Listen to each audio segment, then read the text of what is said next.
welcome. As the title suggests, November is the new January. We want to ditch the thoughts of waiting till the new year before you start to look for your new role, and we want to get you started now. Even better, start in October next year. But there we go. We can't backdate things, so let's get started now. First of all, I wanted just to pick up on something, and that is, why do we always wait till the new year till we make any substantial change in our daily routine? It's not just changing jobs, it's going to the gym, it's starting a diet. We get to this time of the year and we go, well, sure what, let's just wait until the new year. Now, we have a habit of doing this. And what we're going to try and unpack in today's session is why that's not the best thing to be doing and how you can get an advantage to your competitors about starting now. So that leads me over nicely to Jess. Well, I can definitely put my hand up here, James. I am the type of person that New Year's resolutions always start off strong in January. And you're absolutely right. Going to the gym, starting a workout, trying to get fit and eat healthier. I ditch it at this time of year and I'll just start it in January, but I don't know why. Why do I not start that now? I think it just goes back to the job search as well. Like, everybody has a driver of why they're maybe wanting to start something new. Usually better pay, better opportunities. But I think also as we get towards the end of the year, people start to feel burnt out, uninspired, unfulfilled. And then that usually leaves people wondering, well, what is next? And actually what could come next year? And that's before the year has even ended and the next year's even started. So why wait until January to do something about it? Looking for better opportunities should always start sooner rather than later. And that's why starting that search or getting things into motion in October and November for me should be a priority rather than waiting until January. Yeah, you can say the end of the year is busy and people want to start winding down. But why let your drivers and motivations for something new build up and reach boiling point before you do something about it? And typically over the sort of break of the end of the year, I can speak for myself here, I wind down and I start thinking about all these different things that I want to do, but usually they come to the forefront of people's minds over that time and in January, but actually stem from the Q4 of the year. So it's all about putting things into action and listening to what you're telling yourself and not waiting and just going for it as soon as possible. So November is definitely the new January, people. I think something else to add on that line as well, Jess, is what we're talking about right now is the fact that the majority of people look for new jobs or start these processes in January. And actually, by starting before them, you're giving yourself a significant advantage. Companies want to hire. In fact, companies need to hire. Roles don't just disappear over Q4. They're there. Headcount is to be fulfilled. So actually, you've got an advantage above your competition because there's less competition. So that's a big thing to think about. There's going to be less CVs getting put on well, I say on desks, but in inboxes now, and there's going to be less interview competition. So that's definitely a big thing to think about. We actively encourage people to start these processes. So not only is that a big advantage, but you're going to be standing out above less people. Which I kind of just touched upon. But what I want to try and help you with now is alternative ways in which you can stand out, because you have got a number of things that you can do yourself as well in order to stand out. Now, we did touch upon some of them in our first LinkedIn Live, so I don't know how many of you were in there. If you were, then just drop through a comment and let us know. Just on that note, Max, I have seen your comment and I figured now would be a good time to answer it. It sounds like you're jumping the gun already, mate. So if that's the case, then you're probably going to have taken on board some of the advice that we're sharing if you're looking for a new job now. So you've got the answer right there.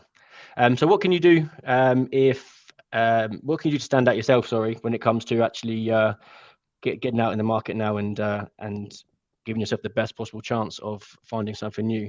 So first of all, I would say invest in your CV, invest in your LinkedIn page. A huge amount of what we do now is via social media. Whether you're using a recruiter or you're applying for a job directly, your LinkedIn page will almost certainly be checked by by either party. If you're in one of the European countries that use Xing or other social media profiles, then obviously it's relevant for that as well. Key things to check on there, without going into too much detail, is your summary and your bio, your job titles, the experience that you've actually picked up on those jobs. Make it interesting, responsibilities you've held, key achievements that you've achieved. Also look at the skills and ask for some recommendations from some of your peers or your colleagues as well, because they do get looked at and they do make a difference.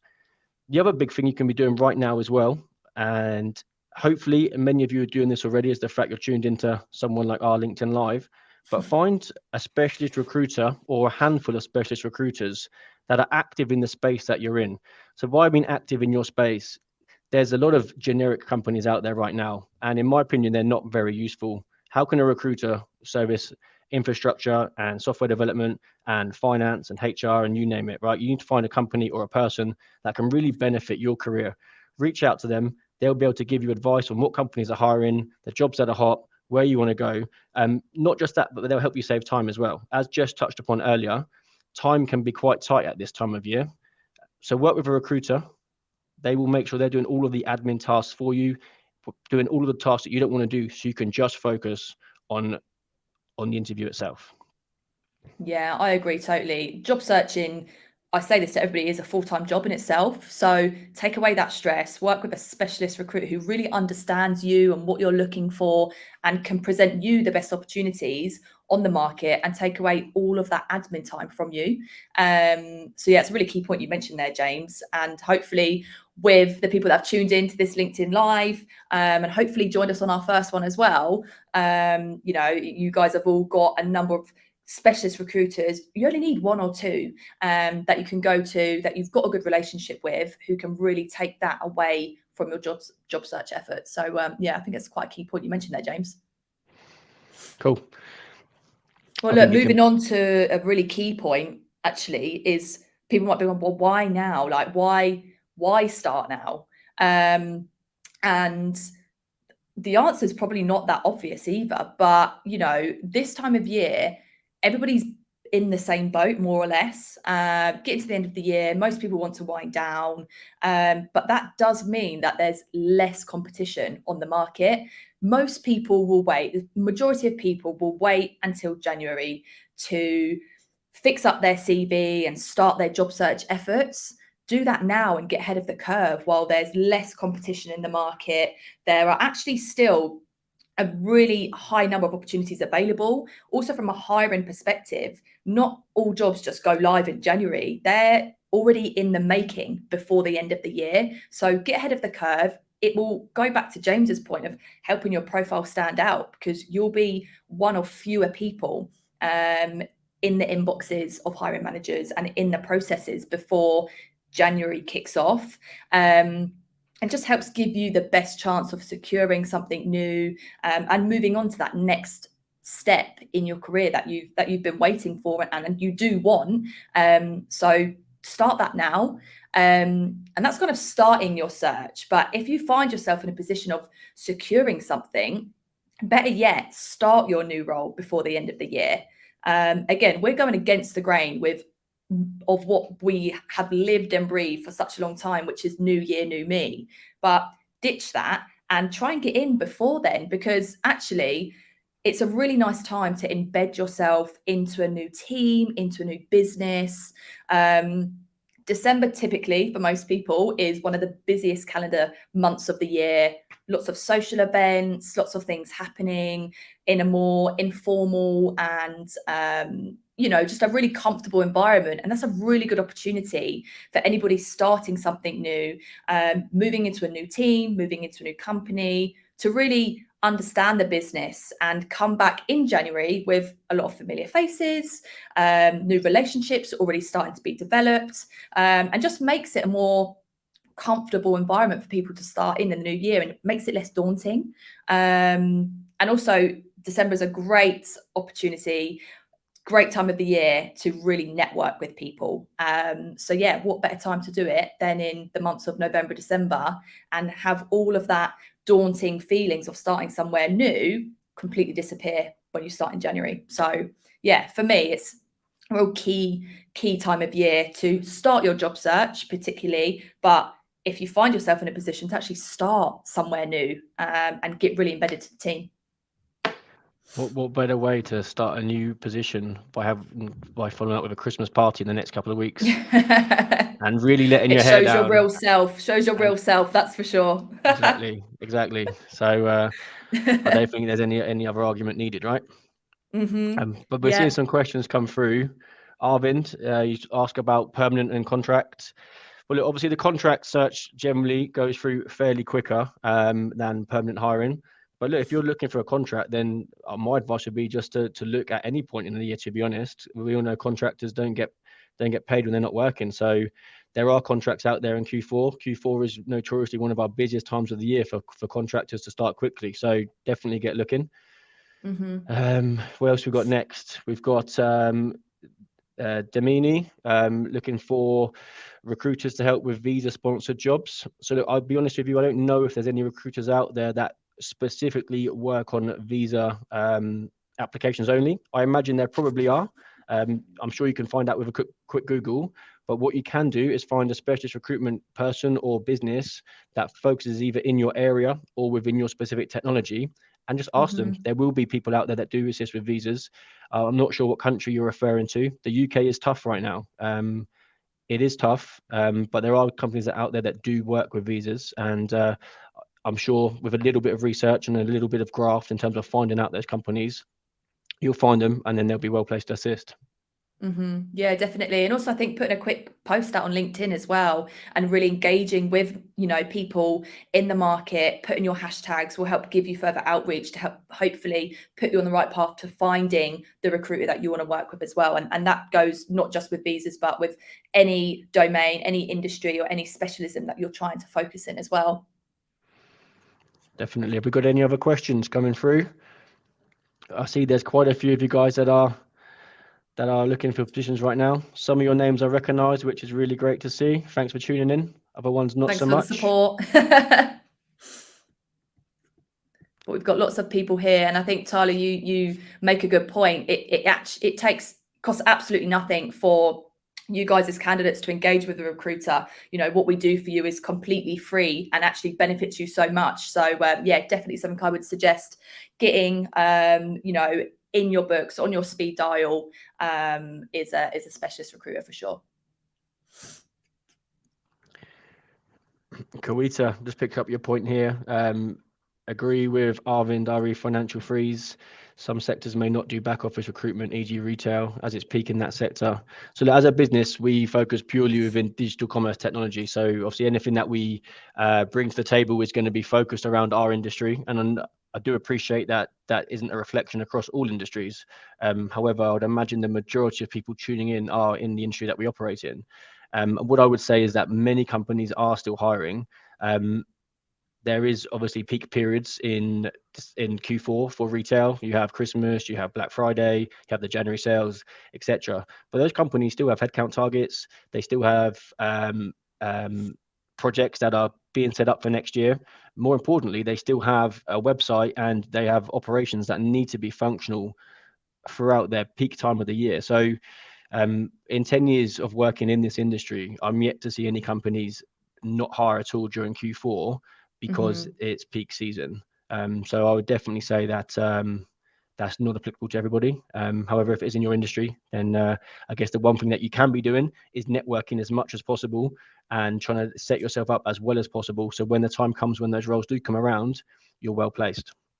I would typically say as well, James, on the note that you mentioned about hiring not slowing down with our industry, and typically historically we've seen the urgency actually increase throughout November and December because a lot of hiring managers want to get that done and dusted so they can go and enjoy their Christmas breaks, right, and come back into January knowing that they've got the right headcount that they need and everything's ready to rock and roll for the year ahead. So actually from a hiring manager's perspective, it's a priority for them to have that resolution by the time the end of the year actually does come. Rabina, are companies recruiting despite recession and volatility of the market? Good question. And obviously this is a hot topic right now. In short, the answer is yes. There's always going to be fluctuations in the market when hiring peaks and troughs. We have come out the back of a slower summer season, partly due to the holidays and partly due to world events. But companies are still hiring. We are still picking up new vacancies with new and existing companies, clients, every week. And in fact, we're noticing our pipeline right now is probably the strongest that it's been for the last 3 months. Again, I can only reflect our industry, but there's a huge amount of innovation to still be had. There's still a huge amount of work when it comes to B2C and B2B offerings. And that is something that we don't see slowing down substantially for a long time now. Yeah, definitely. The market is buoyant. There are lots of opportunities about. I think the recession is a buzzword that is looming over everybody, and rightly so. But in terms of kind of hiring, particularly what we've seen in our industry of digital commerce, it's certainly not slowing down. And we've got a question from Tim, and then I guess we'll move on to our top tips afterwards. So Tim, do you feel the clients still have the time to interview and hire? Should candidates be prepared to interview over the period between Christmas and the New Year? Good question. Christmas and the New Year, hey, the time when everyone wants to switch off. So look, I would say, yes, they do still have the time to hire. As Jess said, actually, some of these businesses, they increase the urgency around making the hire because they know the end of the year is coming around soon. So we often find, unfortunately not always, it would be nice if it was, but we often find companies do try and consolidate interview processes, and they do also try and pencil in follow-up interviews with candidates that they really like the look of to make sure that those processes move through fast. Like I said, unfortunately, it's not all of the time. If it wasn't, it'd make our job much easier, but it is definitely possible and it definitely happens. And the time from, in our case, CV submission to offer can often decrease over the next 4 weeks. In terms of interviewing over the Christmas to New Year's period, it happens occasionally. I would definitely be prepared and have some availability on one of those days to do some interviews if required. So plan accordingly. That said, I don't think it's going to damage your chances of getting the role if you're not available. No, yeah, and I would actually encourage people to do that over the Christmas period. Not saying sit down and interview every single day, but save a couple of slots if a priority for you is finding a new job. Is keep some time free, because clients will interview. Not everywhere shuts down for 2 weeks over Christmas, so it is a prime opportunity, if you're available and willing to do so, to get those processes moving, and things still get reviewed. They might be slightly slower, but it does still happen, and again, it just gives you another opportunity to get ahead of that January curve, get you in front of those clients and get your processes started before the influx then comes in January. So I would encourage clients and candidates to continue processes in between the Christmas and New Year period, for sure. Yeah. Well, look, thanks for some of your questions. There's been some good ones, and see if you have any others following this event, feel free to speak to either of us or one of the team. I think now is probably the time to move into our top tips when it comes to wrapping this up. So top tip 1 is define what you want. So what does that next career move look like for you? What do you want to be doing? I guess more importantly, though, what do you not want to be doing? Spend some time, think it through. So then when you either engage companies, look for jobs, or speak to a recruiter, you can really pinpoint what that is and start the process off successfully. Yeah, I think that's a really good point. Is people often think what they do want, but not often people put thought into what they don't want. And that actually sometimes is more important. So yeah, really good top tip there. Top tip number 2 is update your CV, your LinkedIn, your social channels. Get it up to date and up to scratch, and get it as close to perfect, and proofread as well. There often is still lots of errors, spelling mistakes on CVs, and as it's really important for, as a social channel, to really get yourself out there. So particularly using LinkedIn, is make sure you've got open to emails as well, so you can be contacted by relevant people with relevant jobs. Awesome. So top tip number 3 is find at least one, if not a handful, maybe no more than 2 or 3 specialist recruiters that can make your job search easier. They can present you opportunities that are relevant. They can manage your time. They can prep you for interviews. They can do all the back and forth between the CV submission and the interviews / potential offer that will hopefully arise to remove as many of the stresses from you as possible. Recruiters also do get access to jobs that aren't always published online because a lot of businesses don't hire directly. So it certainly will do you no harm in spending some time, investing some time, in having those conversations. If you don't know of any, have a look on LinkedIn, have a look on Google, or ask some peers. There's plenty of us out there. Yeah, definitely. Top tip number 4 is put some time aside for your interviews. As we know, the back end of the year gets quite busy with social events, both inside and outside of workplaces.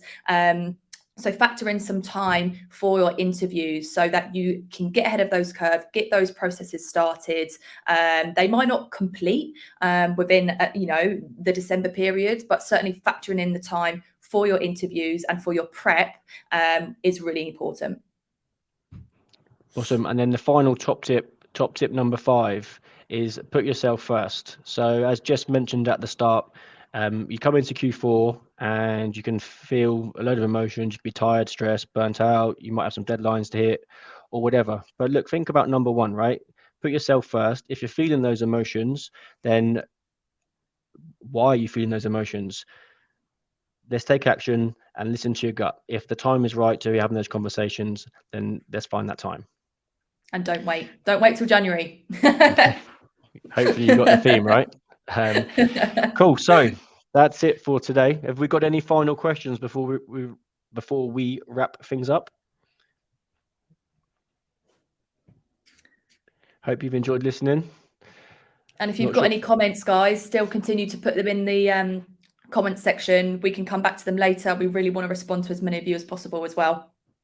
For those that are still here, it's worth noting that we have further LinkedIn lives incoming. There'll be one coming in a few weeks now in November, and then we have more scheduled for the start of the new year. So stay tuned, keep following our socials. It will be revealed very soon. Hope you're finding these interesting and beneficial. Feedback is always welcome. And see you guys on the next one. Yeah, sorry, I just got sidetracked by a question. Sarush, would us answer that one really fast? I don't know if you're referring to recruiters or to companies or maybe to both, but definitely look to get your application across, follow up with them, try and call the person over the phone if you have their number. If not, I'm sure there'll be a head office number on Google. Unfortunately, you can't make someone respond to you, but all you can do is be proactive in your engagements with trying to reach that person. Social media, email, phone call is normally the best way to go around it. But right, well, there we go. Thanks for tuning in, guys. Good to see you all here again. Thanks for your support. And look forward to seeing you on the upcoming LinkedIn Lives. Have a great day. Cheers. Bye, guys.